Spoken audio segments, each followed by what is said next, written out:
Hello friends, welcome back to my channel. तो आज के इस वीडियो में मैं आपको एक्सप्लेन करने वाली हूँ 2021 में आई सीरीज कमाटीपुरा। तो चलिए विदाउट वेस्टिंग टाइम सीरीज का एक्सप्लेनेशन स्टार्ट करते हैं। सीरीज स्टार्ट होती है मुंबई में रहने वाली आदिति से। आज आदिति और उसके हस्बैंड का डिवोर्स हो जाता है, जिससे आदिति के पापा काफी ज्यादा नाराज थे। जिसके बाद वो और आदिति घर आते हैं और आदिति को डीएसपी का कॉल आता है। यहाँ पर हमें पता चलता है कि आदिति एक पुलिस ऑफिसर है और उसे पता चलता है कि कमाटीपुरा में एक लड़की की डेड बॉडी मिली है और आदिति को जाकर उसकी इन्वेस्टिगेशन करनी थी। जिसके बाद आदिति वहां पर जाती है और डेड बॉडी देखकर वो समझ जाती है कि शायद ये मर्डर है। साथ ही उसे लड़की के हाथ पर एक बिच्छू वाला टैटू भी दिखाई देता है। आदिति उस बॉडी को पोस्टमार्टम के लिए भेज देती है और आसपास इंक्वायरी करने के लिए कहती है। जिसके बाद पुलिस वाले उस लड़की के बारे में सबको पूछने लगते हैं, लेकिन कोई भी उन्हें कुछ भी नहीं बताता। आदिति इस बात से परेशान हो गई थी क्योंकि उन्हें कुछ भी पता नहीं चल रहा था, क्योंकि अभी तक उन्हें मरी हुई लड़की का नाम भी पता नहीं चला था। इस बात से आदिति काफी ज्यादा परेशान हो गई थी। ये देखकर उसका असिस्टेंट उसे सजेस्ट करता है कि आदिति को प्रताप भाई से बात करनी चाहिए, लेकिन आदिति का कहना था कि प्रताप एक गुंडा है और वो उस जैसे आदमी से बात नहीं करती। जिस पर हुसैन कहता है कि यहाँ पर प्रताप से पूछे बगैर कुछ भी नहीं होता, क्योंकि प्रताप ही यहाँ के सारे काम देखता है। यहाँ पर हमें प्रताप के बारे में पता चलता है कि वो सारे इलीगल काम करता था, चाहे वो प्रोस्टिट्यूशन हो या ड्रग्स हो। लेकिन आदिति ऐसे आदमी के साथ बात नहीं करना चाहती थी, इसलिए वो हुसैन से कहती है कि वो खुद ही प्रताप से बात करे। जिसके बाद हुसैन प्रताप को कॉल करता है, लेकिन प्रताप कहता है कि वो सब कुछ आदिति को ही बताएगा, इसलिए वो आदिति को लेकर उससे मिलने के लिए आए। हुसैन ये बात आदिति को बताता है और वो मिलने के लिए तैयार हो जाती है। तो वही हम दया नाम की एक लेडी को देखते हैं जिसका ब्रोथल था। वो प्रताप को कॉल करती है और उसे बताती है कि उसके ब्रोथल में से एक लड़की का मर्डर हुआ है और पुलिस इन्वेस्टिगेशन कर रही थी। ये वही लड़की थी जिसकी इन्वेस्टिगेशन आदिति कर रही थी। दया बताती है कि उस लड़की का मर्डर एक डॉक्टर ने किया है और उस लड़की के उसने 5 लाख रुपए लिए थे। ये सुनने के बाद प्रताप उसे कहता है कि वो 3 लाख रुपए उसे भेज दे और दया को कहता है कि वो चिंता ना करे, वो केस को रफा दफा कर देगा। जिसके बाद हम आदिति को देखते हैं जो प्रताप से मिलने आती है।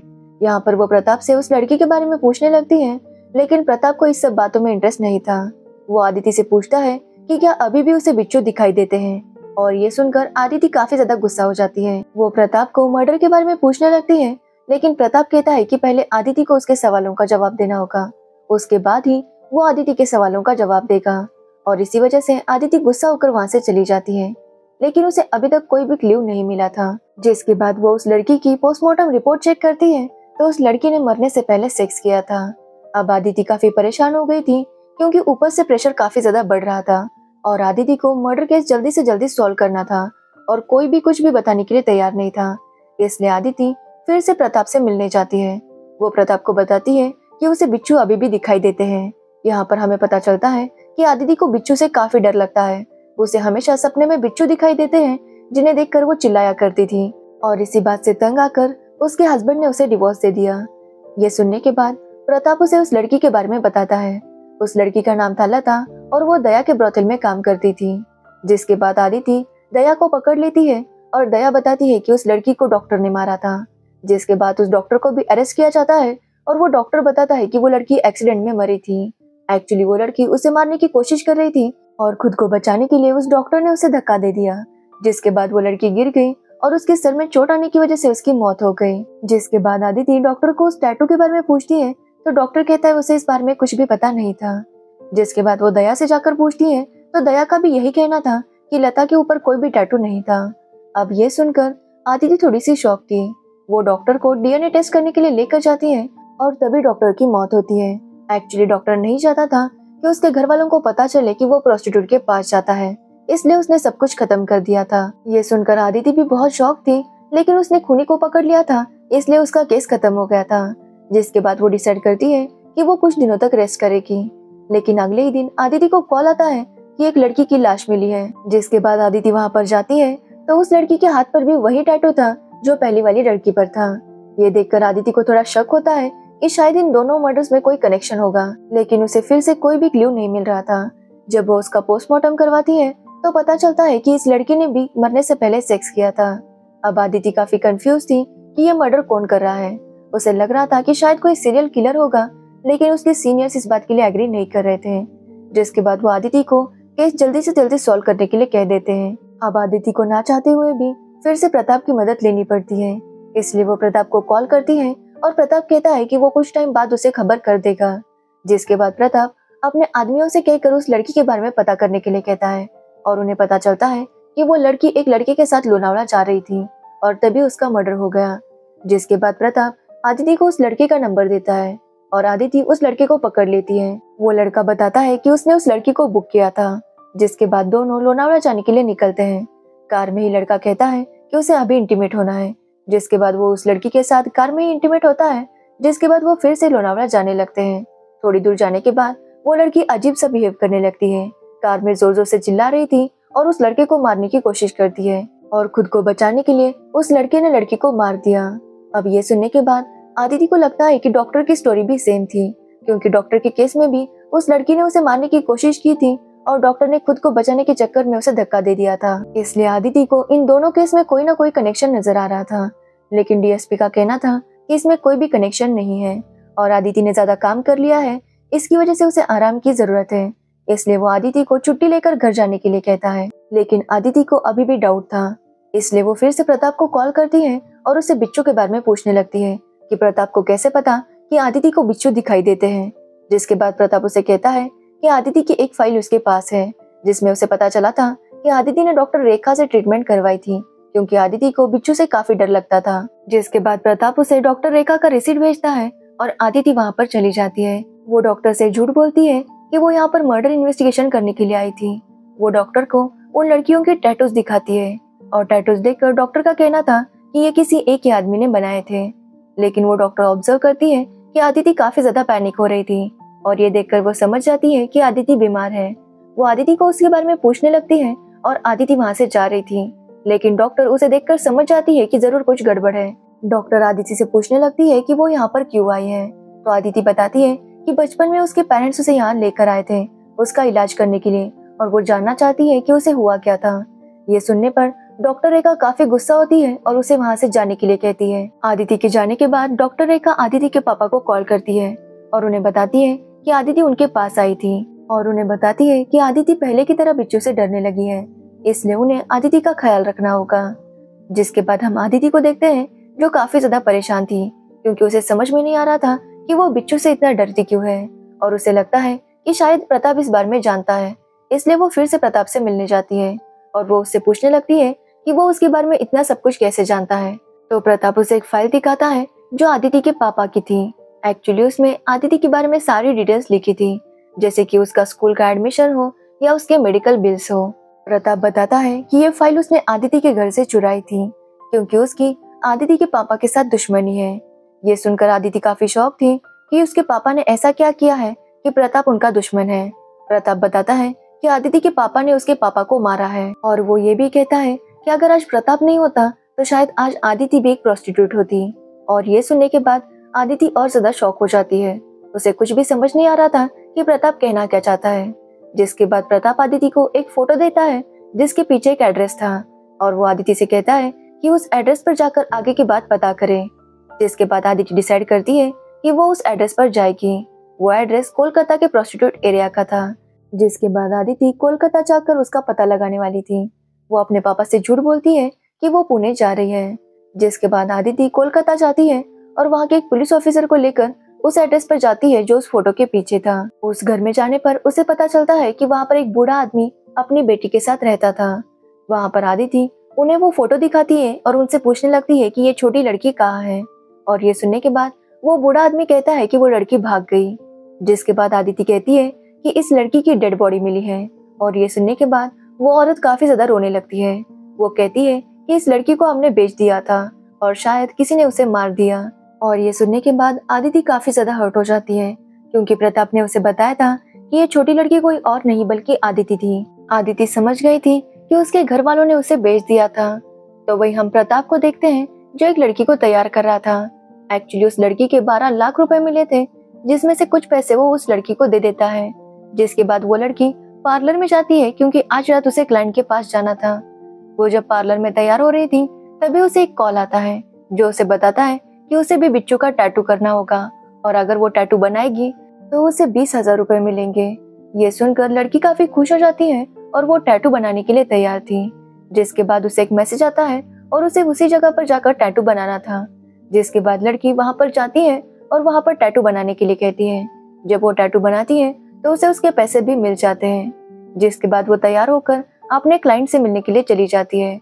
वो होटल में जाकर वेट कर रही थी, तभी वहां पर उसे कुछ अनजान आदमी दिखाई देता है जो बहुत ही अजीब सा था। ये देखकर वो लड़की काफी डर जाती है और टेरेस पर भागती हुई चली जाती है। वो काफी डरी हुई थी और यहाँ वहाँ भाग रही थी।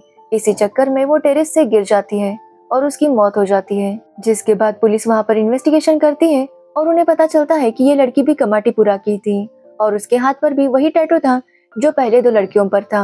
अब ये देखने के बाद डीएसपी आदिति को कॉल करता है और उसे वापस आने के लिए कहता है, क्योंकि उसे भी ऐसा ही लग रहा था कि ये किसी सीरियल किलर का काम है। लेकिन आदिति काफी ज्यादा नर्वस थी।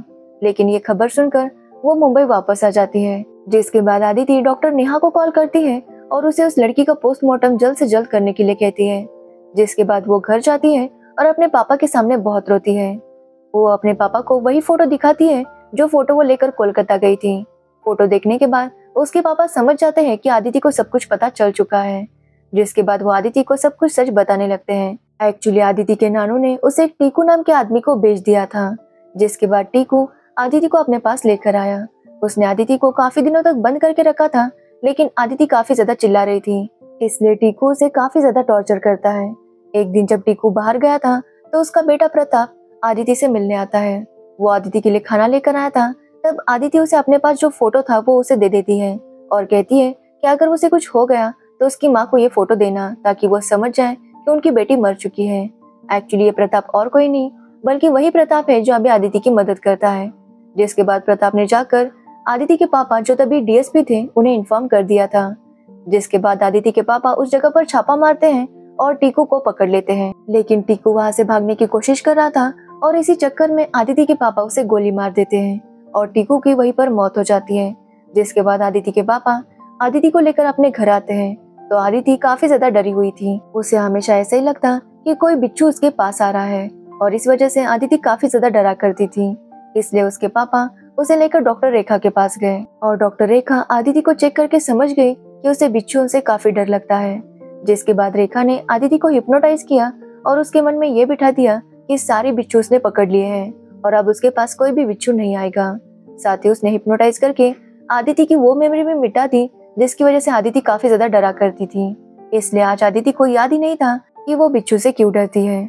उसके बाद आदिति का डरना कम हो गया था, लेकिन अब फिर से शुरू हो गया है। उसके पापा भी नहीं जानते थे कि आदिति एग्जैक्टली किस वजह से डरा करती थी। अब आदिति को नेहा का कॉल आता है और वो उसे एक बात बताती है। एक्चुअली जो लड़की मरी थी उसने भी टैटू कुछ टाइम पहले ही करवाया था और उसे पता चला था कि उस टैटू में एक ड्रग था जिसकी वजह से वो लड़की अजीब सा बिहेव कर रही थी। एक्चुअली उस टैटू बनाने वाले ने टैटू बनाते वक्त एक ऐसे ड्रग का यूज किया था जो ब्लड में मिलते ही इंसान अजीब सा बिहेव करने लगता है। वो काफी अजीब सी चीजें इमेजिन करने लगता है और उसे ऐसा ही लगता है कि कोई उसे मारना चाहता है और इसी पैनिक में वो कुछ भी कर सकता है। तब आदिति को याद आता है कि पहली 2 लड़कियों के साथ भी ऐसा ही हुआ था। वो भी अजीब सा बिहेव करने लगी थी और उसके बाद उन्होंने अपने पार्टनर को मारने की कोशिश की थी। साथ ही आदिति ये भी समझ चुकी थी कि ये कोई सीरियल किलर है जो जानबूझकर इन लड़कियों को मार रहा था। जिसके बाद आदिति आसपास के सारे टैटू शॉप्स के बारे में इंक्वायरी करने के लिए कहती है। साथ ही वो उस लड़की का मोबाइल भी चेक करती है और उन्हें पता चलता है कि उस लड़की को एक कॉल आया था और वो कॉल किसी ऐप से किया गया था ताकि कोई उस नंबर को ट्रेस न कर पाए। लेकिन आदिति का टेक्नीशियन सारे टैटू आर्टिस्ट के भी नंबर चेक करता है। जिसके बाद उसे पता चलता है कि इस्माइल नाम के आर्टिस्ट को भी उसी ऐप से कॉल किया गया था। अब उनका पूरा शक इस्माइल पर ही था, इसलिए आदिति उसे पकड़ने के लिए निकलती है। तभी आदिति को इस्माइल का कॉल आता है और उसे पता चलता है कि इस्माइल को किसी ने मार दिया है। जिसके बाद आदिति इस्माइल के घर जाती है तो वहाँ पर इस्माइल के साथ साथ उसके गर्लफ्रेंड की भी बॉडी थी। किसी ने उन दोनों को शूट कर दिया था। जिसके बाद वो उन्हें पोस्टमार्टम के लिए भेजती है और आगे की पूछताछ करने लगती है। लेकिन आदिति बिच्छू वाले डर से काफी परेशान हो गई थी। उसके पापा उसकी हालत देख लेते हैं और डॉक्टर रेखा को फिर से बुलाते हैं। जिसके बाद डॉक्टर रेखा उसकी ट्रीटमेंट स्टार्ट करती है। डॉक्टर रेखा कहती है कि आदिति बिच्छू से क्यों डरती थी, ये मेमोरी उसने हिप्नोटाइज करके निकाल दी थी, लेकिन अब उसे हिप्नोटाइज करके फिर से उस मेमोरी को उसके अंदर लेकर आएगी ताकि आदिति को पता चले कि वो बिच्छू से क्यों डरती है और वो अपने डर को खत्म कर सके। जिसके बाद डॉक्टर रेखा उसकी ट्रीटमेंट करती है और आदिति को सब कुछ याद आ जाता है और आदिति फिर से अपना केस सॉल्व करने में लग जाती है। उसे प्रताप की मदद की जरूरत थी, इसलिए वो प्रताप से मिलने जाती है। तब वो प्रताप को थैंक्स भी कहती है, क्योंकि अगर प्रताप पुलिस को इन्फॉर्म नहीं करता तो शायद आज वो भी एक प्रोस्टिट्यूट होती। जिसके बाद वो प्रताप को लड़कियों के टैटू के बारे में बताती है कि किस तरह से टैटू की वजह से उन लड़कियों की मौत हो रही है। वो प्रताप से पूछती है कि कौन ऐसा ड्रग डीलर है जो ये सब कर सकता है, जिस पर प्रताप उससे बताता है कि आसिफ नाम का एक बंदा है जो ये सब कुछ कर सकता है। साथ ही आसिफ ने जब वो 7 साल का था तब अपने पापा को मार दिया था। जिसके बाद हमें आसिफ की स्टोरी दिखाई जाती है जब वो 7 साल का था। एक्चुअली आसिफ के पापा उसकी माँ को बहुत ज्यादा पीटा करते थे और इस वजह से आसिफ काफी ज्यादा दुखी था। तभी वहाँ पर शंकर नाम का एक लड़का आता है और वो आसिफ से पूछता है कि वो क्यों रो रहा है। तो आसिफ बताता है कि वो अपने पापा को सबक सिखाना चाहता है, लेकिन शंकर कहता है कि वो इसके लिए बहुत छोटा है, लेकिन अगर उसे अपने पापा को सबक सिखाना है तो सामने वाली शॉप से रेड पॉइजन लेकर आए और अपने पापा के शराब में मिला दे, जिसके बाद उसके पापा की मौत हो जाएगी। और आसिफ वैसा ही करता है और उसके पापा की मौत हो जाती है। और ये सब सुनकर आदिति को भी आसिफ पर ही डाउट हो रहा था, लेकिन तभी वो ऐसा कुछ देख लेती है जिसकी वजह से उसे चक्कर आ रहा था, इसलिए वो अपने घर चली जाती है। तो वही टेक्नीशियंस जब इस्माइल का मोबाइल चेक करते हैं तो उन्हें पता चलता है कि उसे और किसी का नहीं बल्कि आसिफ का ही कॉल आ रहा था। और अब उन्हें यकीन हो जाता है कि इस सब के पीछे आसिफ ही है। वो आसिफ को पकड़ने के लिए जाते हैं, लेकिन आसिफ वहाँ से गायब था। वो लोग उसे बहुत तलाश करते हैं, लेकिन आसिफ कहीं पर भी नहीं मिलता। जिसके बाद हम आसिफ को देखते हैं जिसे एक आदमी ने बंद करके रखा था। वो आदमी आसिफ को बताता है कि प्रताप ने पुलिस वालों को आसिफ के बारे में सब कुछ बता दिया है।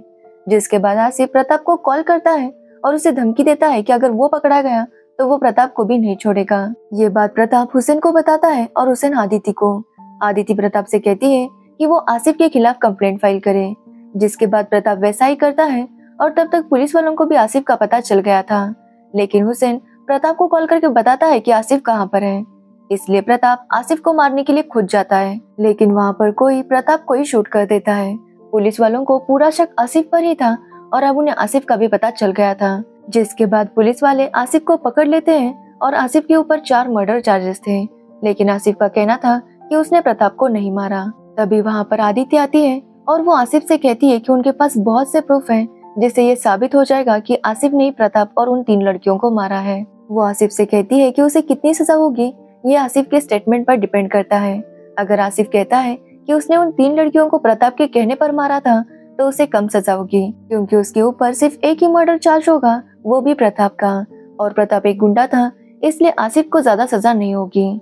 जिसके बाद आसिफ का कोर्ट केस शुरू होता है, जहाँ पर आसिफ कबूल करता है कि उसने उन 3 लड़कियों को मारा था, लेकिन प्रताप के कहने पर, लेकिन उसने प्रताप को खुद ही मारा है। जिसके बाद जज उसे सजा सुनाता है और आसिफ को जेल हो जाती है और हमें सब कुछ पता चल जाता है। एक्चुअली ये सब कुछ आदिति का ही प्लान था। जब डॉक्टर रेखा आदिति की वो याददाश्त वापस लाती है तब आदिति को पता चलता है कि उसके साथ क्या हुआ था। एक्चुअली आदिति को जब टीपू ने अपने पास रखा था तो आदिति वहां से भागना चाहती थी। तभी टीपू के साथ एक शंकर नाम का लड़का था।